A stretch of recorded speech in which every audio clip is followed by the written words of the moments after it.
Hindi ko nga makalimutan yung kwento ng isang pari na kung saan inimbitahan siya ng isang prominenteng pamilya sa kanyang parokya at napansin niya ang kubyertos ay ginto.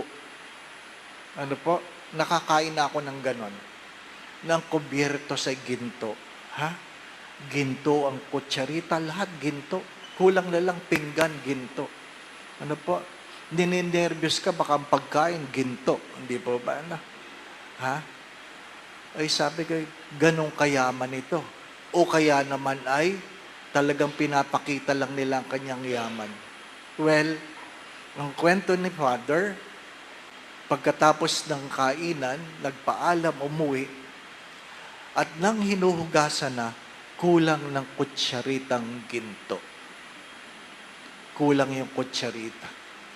Ay kaya yung nag-imbita, sabi, grabe yung pari natin.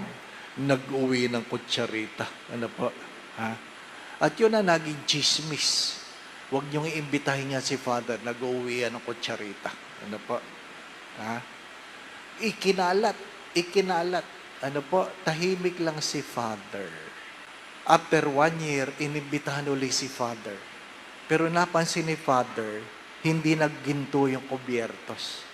Hindi nagginto. Ordinaryo na lang. Ano po? Baka mag-uwi pa eh. Ano? At habang kwentuhan ganyan, sabi nung may-ari ng bahay, Father, huwag mo ikagagalit.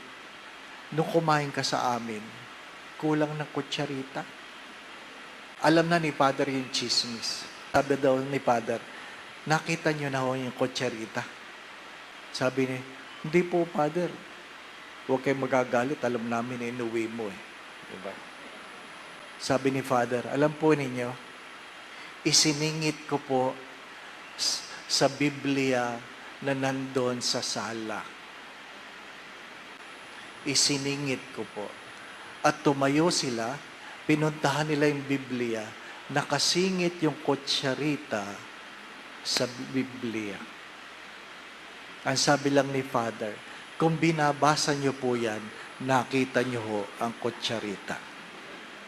Ibig sabihin, yung Biblia, pang-display lang sa bisita.